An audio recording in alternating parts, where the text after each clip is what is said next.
Здравствуйте, это гадание «Матрица судьбы», так я его назвала. Гадание — это о вашей жизни, о вашей судьбе и, конечно же, о будущем. Попробуем спросить карты. Попросим карты беспристрастно рассказать о том, в какой точке жизни, в какой точке вашей судьбы вы находитесь, насколько вы, условно говоря, правильно живете. Попросим ваш портрет, актуальный на данный момент, вот на момент просмотра этого видео. Откуда взялось вот это слово «матрица»? Очень популярное теперь, и мы предполагаем, что все мы находимся вот в этой самой матрице.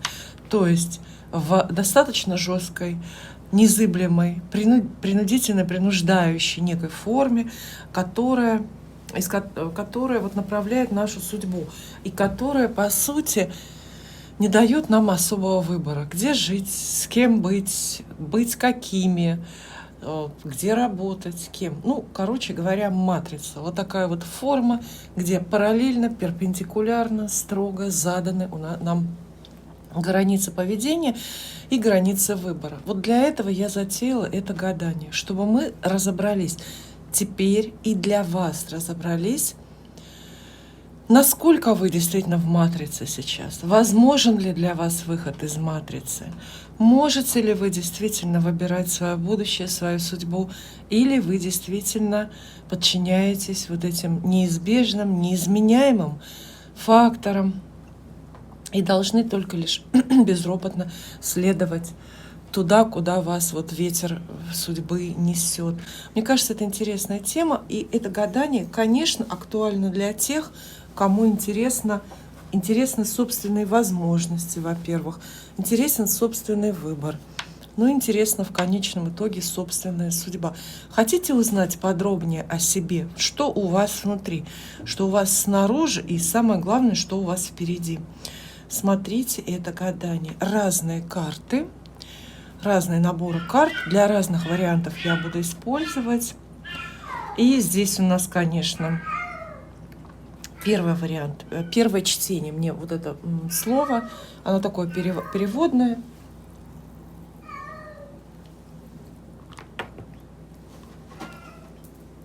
Да, и мне нравится вот это слово «чтение». Да, для первого чтения я предлагаю Таро «Следование ангелам», Тату Таро, Таро «Оппозиция» и кошачье, да, вот это вот Таро. С чего начнем? Давайте с самых красивых карт. Сейчас посмотрим, узнаем, что карты поторопятся вам про вас сообщить.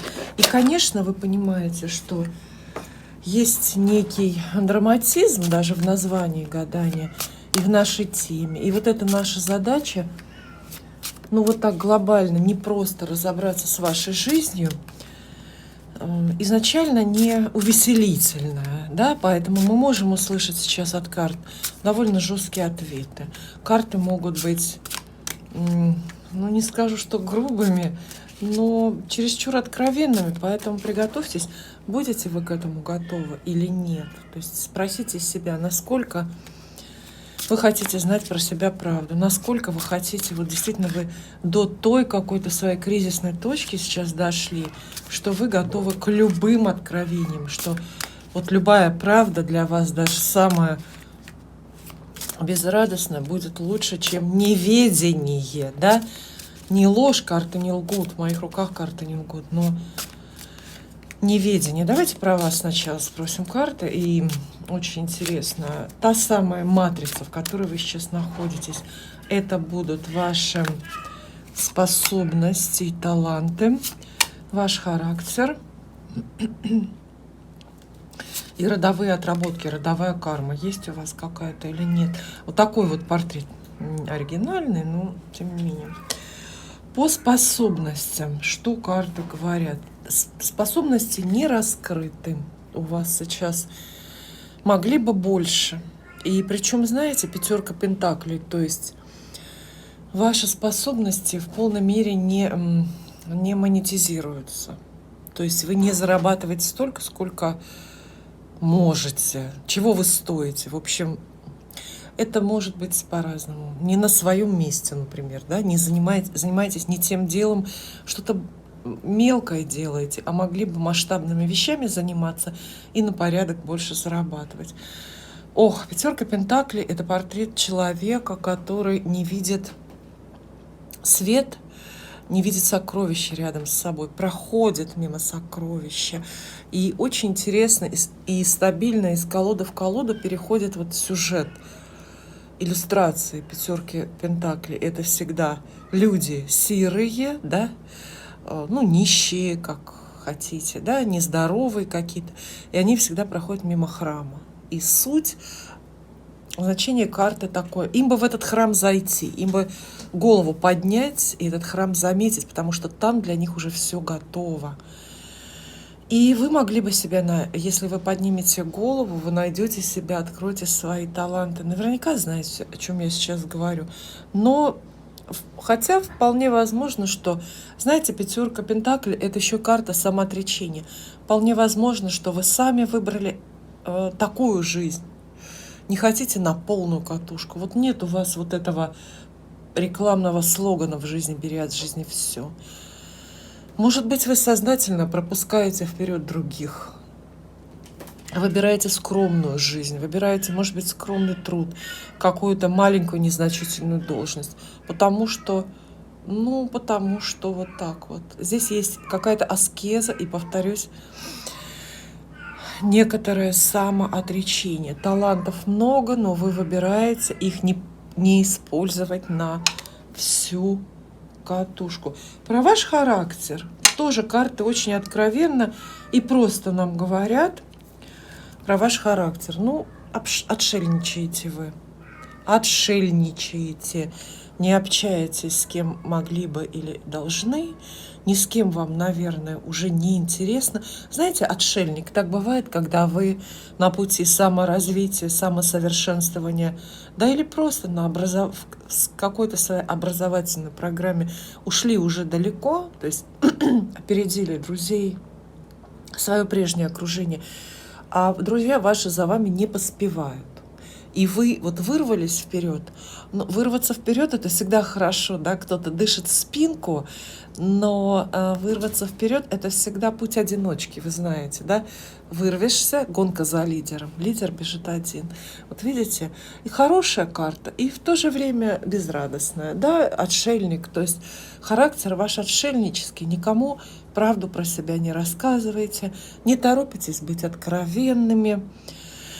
Есть ли в отшельнике вот эта вот искра, самомнения, может быть, чувство собственной важности, какое-то высокомерие, мне кажется, отчасти всегда есть. То есть вот у вас есть ощущение все-таки сейчас в характере, в поведении, это как-то проявляется, да, что вы вот лучше других. Вот есть ощущение, может быть, вы что-то бросили, например, то, что не бросили ваши друзья. Ну, не знаю, элементарно бросили есть, похудели, да, а подружки не похудели. И вот теперь вы прям в одиночестве, и все вам завидуют. Ну, это простой такой вот бытовой пример. Отшельник, видите, карта такая советует вам не слишком тоже задирать нос, не слишком считайте себя лучше других, потому что в чем-то вы преуспели, может быть, вы выучились действительно, а все вокруг дураками остались, и вам не с кем теперь общаться. Но, знаете, вы в чем-то других обогнали, своих товарищей, а в чем-то они обогнали вас. Поэтому кто лучше, кто хуже, это, как говорится, Бог рассудит. Но сейчас вы вот в одиночестве. Интересные карты выпадают. И вот опять отшельник, он же не, видите, он не в шелках, его никогда не изображают в парче. То есть здесь продолжается вот эта идея самоотречения. Это человек, который все-таки намеренно выбирает скромность, бедность, какую-то такую. Опять же, не показать себя на полную катушку, не накраситься, не нарядиться поскромнее, посерень, понезаметнее. В душе свет, но вы не являете этот свет наружу. Не демонстрируете там ни блеском волос своих, ни блеском дорогих каких-то марочных вещей. То есть отшельник копает глубоко внутрь. Вы истинные, глубоко духовные, может быть, даже религиозные ценности проповедуете и не слишком заботитесь про внешний лоск.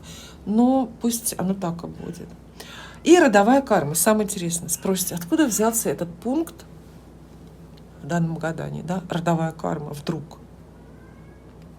Но дело в том, что когда мы говорим именно про матрицу судьбы, мы рассматриваем как базовые параметры вот этой структуры на единице, вот этой решеточки, базовые параметры матрицы судьбы. Это именно таланты, ваши способности, это ваш характер, то, что вы являете миру. И третья часть, ну, это она родовая, да, то есть это окружение очень на таком тонком уровне. Ну, посмотрим, родовая карма есть у вас или нет. Знаете, есть, и она не тяжелая. Тяжкая карма, как жертва, как испытание, карты не называют. У вас родовая карма идет через дитя, через ребенка, либо через собственных детей вы эту карму отрабатываете. Вы, как правило, женщина знает, что ребенок тот или иной не случайно родился, что он продолжает что-то такое вот в роду, что он ей зачем-то особенным таким нужен. Либо речь идет не о ваших детях, а о вас, когда вы были ребенком. То есть вы как ребенок, как дитя своего рода, своим рождением или событиями, обстоятельствами своего детства, своим даже каким-то детским или отроческим выбором, вы определили судьбу рода. Представляете, да? То есть, если хотите вот в этом копаться и более детально это узнавать, про отработку свою родовую, такую семейную, то обращайте внимание на все, что связано с детьми, с детством, с детскими поступками, с детским выбором, с событиями детства вашего или ваших детей, там, я не знаю, внуков, да, может быть, вполне возможно. То есть через дитя, через детскость у вас идет вот эта вот отработка. Ну что ж, ваш портрет, видно, что человек вы сложный. Может быть, опять же, здесь мы не задаем на всю жизнь, вот на какую-то программу там на 50 лет вперед. На данный момент вас люди окружающие не называют простым человеком. Ни в коем случае. Говорят, там, не знаю, говорит мало, хочется, чтобы она сказала больше. И, может быть, даже какие-то люди из окружения считают вас чудаковатой сейчас. Чудаковатой, да? То есть какая-то такая необщительная, вся в себе, денег много не тратит, не наряжается, например. Да? Ну, вот такие карты. Вот карты про человека, который не наряжается, которого интересует только то, что внутри, не то, что снаружи. Ну что ж, это неплохое начало. Теперь Тату Таро добавляю вот эту колоду. И если вы себя узнали, то это точно ваш вариант, вы точно правильный выбор сделали. А что за жизнь у вас сейчас? Давайте посмотрим, что у вас сейчас за жизнь.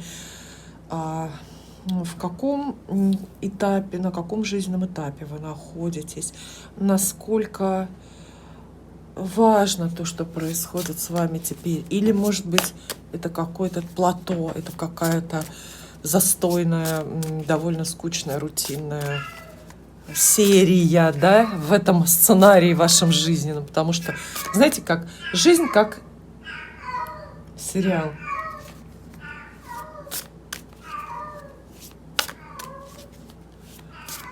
Жизнь как сериал, и есть сезон, смотря кто режиссирует.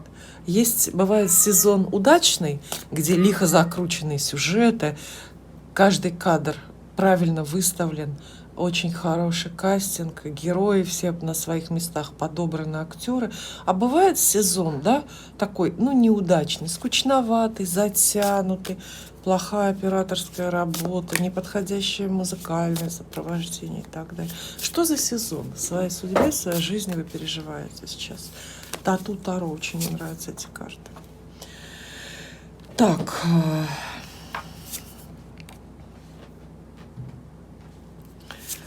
Ага. Ну, жизнь не дает засидеться, вот так вот скажем. То есть довольно интересная сюжетная программа у вас, потому что есть что делать. Вам не скучно жить сейчас абсолютно. Причем это, знаете, веселье такое здоровое. Веселье в основном связано с работой, с карьерой. Руки заняты. Видите, девятка жезлов. Девятка жезлов в первую очередь говорит вам о том, что у вас заняты руки. Вот вы каждый день знаете, что вам обязательно надо сделать. Каждый день зовет вас на такой своеобразный подвиг. Знаете, ведь иногда так живем, что встать с кровати уже подвиг, да? То есть много усилий приходится вам делать сейчас над собой. И вроде бы ничего особенного, и никто грамоту почетную не даст и не похвалит, да, по плечику даже не похлопает. Но вы-то знаете, что вам трудно.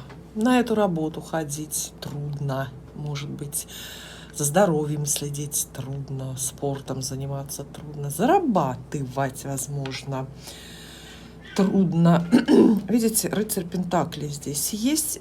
Очень такой подвижный материальный мир у вас. То есть приходят деньги, уходят деньги, расходы. Вот это очень вашу жизнь, в принципе, наполняет, и я бы сказала, украшает. Вот это то, что вам кажется, что тяжеловато, трудновато, например, зарабатывать. Трудновато просто материальную жизнь выстраивать, например, вовремя там покупать продукты, вот это все. Но знаете, я бы сказала, что за такое стоит быть благодарными судьбе, потому что когда вот жизнь вот такая, когда, знаете, что карты для вас описывают? А просто заботу о хлебе насущном. Конечно, она по уровню расходов у всех разная. Вот для кого-то это кто-то заботится о покупке фуагра, а кто-то буквально там мешок картошки, да, мечтает купить. Но суть в том, что вот эта жизнь, когда вы заботитесь о хлебе насущном, заботитесь о детях, которых нужно одеть, заплатить за гимназию, заботитесь о каких-то дорогах, например, каждый день нужно из точки А в точку Б добраться вовремя. Это очень лечит, это очень отвлекает от вот этого. Вот видите, да? Опять же, и хорошо, и плохо. Если бы у вас жизнь сейчас вот меньше было напряжения, дорог, меньше денежных проблем, то вы бы ушли больше вот в философию, в абстракцию и, ну, может быть, правильнее бы искали свой жизненный путь. А так, вроде бы как каждый день занят, да, и вроде бы и некогда про карму, там, про особые какие-то отработки думать. И карта влюбленные выпадает. Смотрите-ка, у вас есть любовь при этом. В общем, есть работа, есть деньги, есть любовь. Что еще надо, да, нормальному, психически здоровому человеку? Давайте скажем так. Видите, есть пара, есть человек, избранник, с которым вы можете быть близко, а можете быть далеко. Можете быть вместе, а может он вместе с другой сейчас. Это не важно. Самое главное, что вас... Очень правильное есть выражение: браки совершаются на небесах. То есть самое главное, что эти самые небеса вас, ну, выбрали для вас пару, послали вам какого-то человека. Может быть, даже кажется, что чувства невзаимные у вас. Но опять же, карму это не интересует. Что вам там кажется, взаимно, невзаимно. Желаете вы друг другу спокойной ночи каждый вечер или вообще там раз в 7 лет общаетесь. Звездам это вообще безразлично. Кстати, помните о том, что в масштабах вот бесконечной нашей Вселенной понятие времени, оно совсем другое. И опять же, в масштабах Вселенной вот эта вот разница между там свиданиями в 6 часов или в 60 лет, вот, для Вселенной это никакой разницы нет. Поэтому тут не учитываем такие пустяки, да, поправки. Но самое главное, у вас есть пара. Знаете вы, кто этот человек? Давайте еще одну карту достанем. Я так обрадовалась. Хотя у вас и так неплохие карты выпадают. Но я так обрадовалась, потому что влюбленный это всегда свет. Это всегда украшает. Это говорит о великом-великом даре. Да, это великий дар. Потому что любовь — это роскошь. И дается она не всем, как раз как дорогой спортивный автомобиль. роскошь доступна не каждому. Может быть, любовь даже это еще и сложнее. Заработать. И 7 пентаклей. Ага, любовь, которую надо ждать чуть-чуть, подождать. Еще чуть-чуть подождать. Нет, человек этот уже есть, конечно, вы догадываетесь, кто это, я думаю, предполагаете. Чуть-чуть терпения, чуть-чуть скромности, чуть-чуть спокойствия, чуть-чуть уверенности в себе. И все, и будет вообще все хорошо. Но 7 пентаклей. Такое, знаете, особенное ожидание, когда не гневить Бога надо. Терпеливо, спокойно дождаться встречи, дождаться знакомства, дождаться свидания, дождаться звонка. Ну, хороший прогноз, хороший. Вот в такой вот точке судьбы вы находитесь. Никаких грозных, опасных предупреждений нету. Кстати, еще пояснение такое. Если не про любовь, то карта влюбленных говорит про выбор, про то, что вы в точке какого-то очень важного выбора находитесь сейчас. И если вы выбираете, ну что можно выбирать? Купить, не купить, уволиться, не уволиться, разводиться, не разводиться, переезжать, не переезжать. Какой-то большой выбор, то не торопиться, совет. Выбор вполне вы здравый можете сделать, но важно не торопиться, чуть-чуть вперед, опять же, кого-то пропустить, что-то пропустить.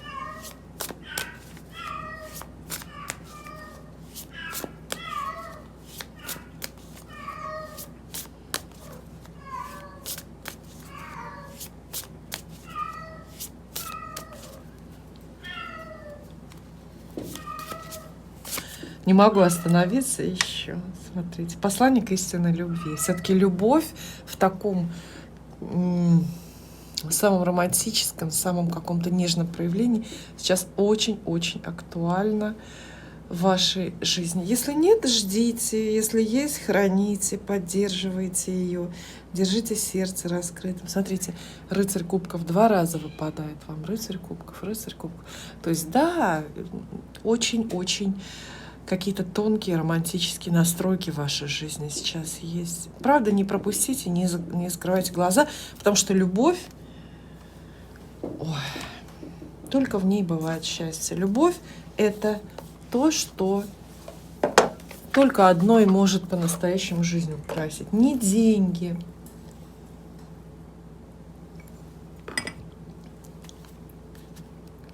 ничего не украсит так жизнь.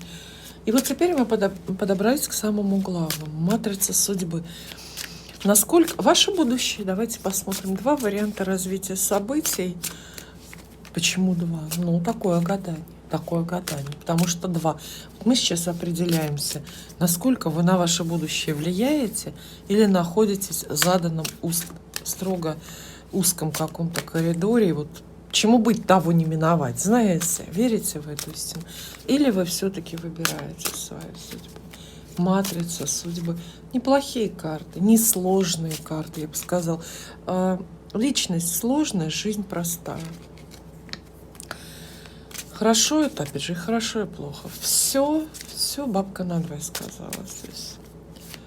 Итак, ваше будущее. Ох, с замиранием сердца. Давайте позадавайте тоже картам вопросы, чтобы более частным, личным сделать это гадание. Так, ваше будущее. Первый вариант.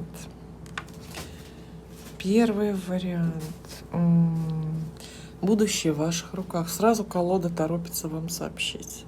Будущее в ваших руках, причем через очень простые вещи вы себе хорошее будущее выбираете. Через работу, через какие-то понятные такие здоровые. Да, работа, карьера, видите. Карты советуют сконцентрироваться вам на делах, на работе, на карьере. То есть вы очень, деловая женщина, что ли, я так, что ли, могу сказать. Карты советуют вам сразу же в вашем будущем не полагаться на судьбу. Здесь есть инициатива от другого человека. Здесь есть предложение о карьере, о работе, например, о бизнесе, которое прозвучит в вашу пользу. Но это все равно предполагает изначально вашу активность. Поэтому Не через медитации, не через какие-то сложные магические пассы вы влияете сейчас на свою судьбу. Только лишь через очень рациональные вещи. Карты, может быть, даже советуют просто хорошо работать или поменять работу, найти новую работу, например, чтобы, ну, не знаю, больше зарабатывать, например. То есть да, 3 раза карты говорят, что вы очень... Карты советуют вам перемены. Вам нужны перемены в жизни. Опять же, перемены очень простые. Шут. То есть подойдет, если вы хотите выбраться из этой матрицы, да, если вы сейчас как в рутине, как в болоте себя чувствуете, очень простой совет. Поезжайте, отправляйтесь. Обратите внимание, все 3 карты, это редкость для этой колоды, выпадают прямыми. То есть у вас нет даже ни малейшего шанса, ни малейшей опасности ошибиться, промахнуться. Идеальный выбор для вас сейчас дорога, дальний плюс-минус дальний переезд в связи с работой и карьерой. И, конечно, вы в роли вот этого шута, вот в этих вибрациях нулевого аркана можете за новой карьерой и на другой континент переехать, а можете просто поменять офис, фирму, компанию. В общем, дерзайте. Очень понятные советы дают карты. Ожидать ли перемен каких-то от судьбы, мы сейчас посмотрим. У нас будет второй вариант. Но если вы займетесь делами, активность, королева жезлов, смотрите, это ваш портрет. Особенно это ваш портрет, ваша карта, если у вас огонь в гороскопе, если Солнце в огненном знаке, если у вас Венера в огненном знаке, Меркурий в огненном знаке. В общем, королева жезлов советует вам вести себя очень уверенно и очень дерзко, не сомневаться в себе и не бояться вот этих вот перемен, самое главное, вот этих вот дорог. То есть картинка будущего такая четкая, понятная и очень приземленная, карты приземленные. То есть это не... не отправляют к звездам, да, колесо фортуны переворачивается само. Кстати, перевернутое колесо фортуны. То есть не слишком полагайтесь на судьбу. Судьба, конечно, всегда крутится, это колесико, оно никогда не останавливается. Но перевернутая карта. То есть если пустить сейчас самые главные дела в жизни на самотек и положиться только лишь на фортуну, на судьбу, то, она просто куда-то, она вывезет, конечно, она все равно куда-то вас вывезет. Но куда-то вот не очень-то туда. А может быть, просто не тогда, в неподходящее время. Сами вы счастье можете сковать, сделать себе намного быстрее, проще. Не бойтесь дороги. Дорога назревает, не бойтесь ее. Вы знаете, что дороги вообще, даже путешествия, кстати, даже туристические поездки, это только то, что расчищает нам сознание и очень нас меняет, и меняет наши жизни.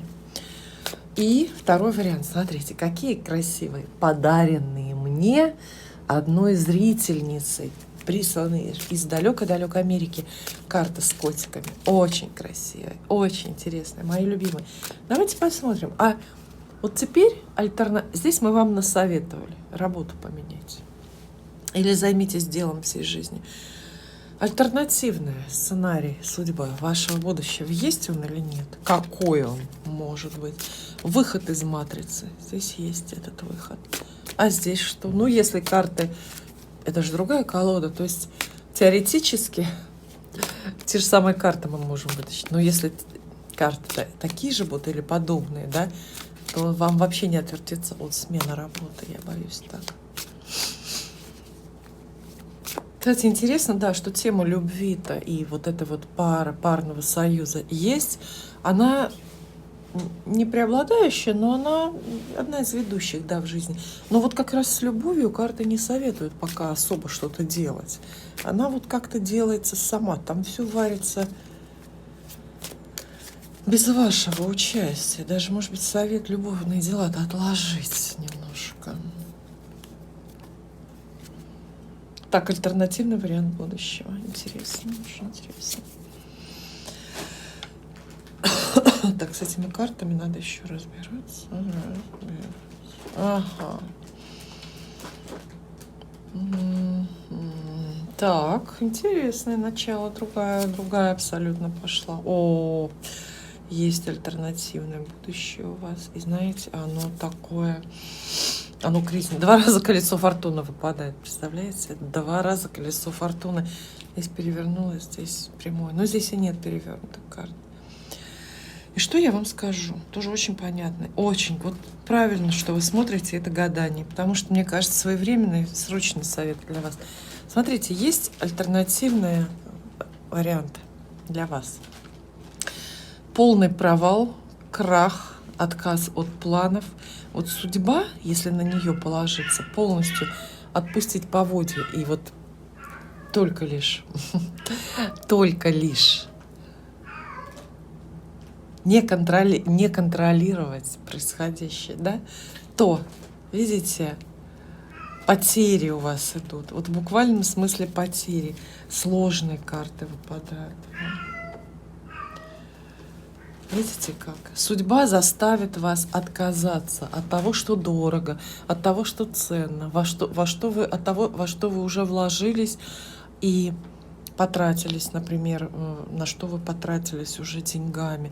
То есть это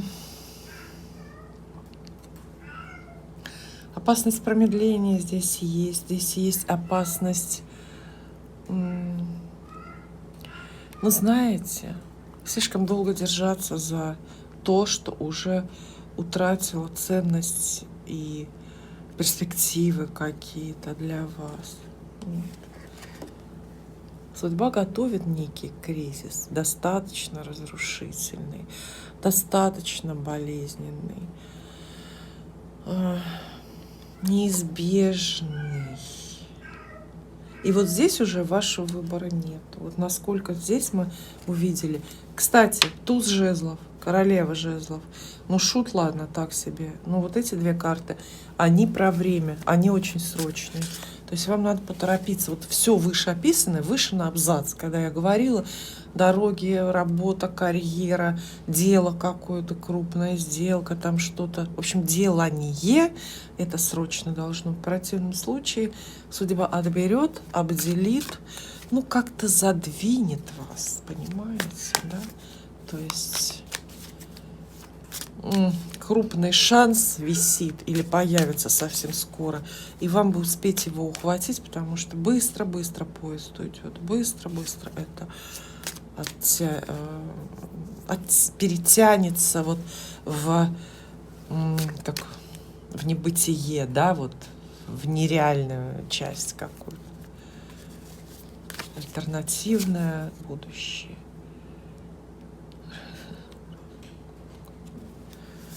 С эмоциями останетесь,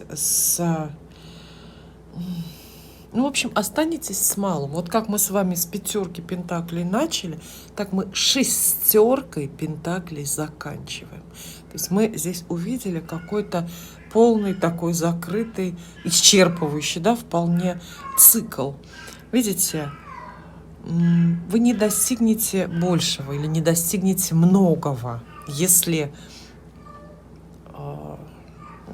вот эти шансы не используйте. Вам тоже будет хорошо, вы тоже будете комфортно ощущать себя на хорошем, на достойном месте. Посмотрите, 4 пентаклей. Это спокойствие, это, в общем-то, определенный какой-то такой достаток, но это и параллельно отсутствие новых шансов, отсутствие каких-то новых перспектив. Но рыцарь кубков, видите, останетесь среди понимающих людей, останетесь в каком-то, в общем, эмоциональном комфорте и плюс-минус удовлетворяющем денежном достатке. То есть понятно, что категорично страшного-то ничего не будет. Но видите, ради чего гадаем? Выход из матрицы, выход из рутины повседневной жизни и выход на новый уровень бытия и мышление, соответственно, для вас через работу, через карьеру, через крупное дело, через большую дорогу и через какой-то очень понятный такой социально значимый рывок. Спасибо.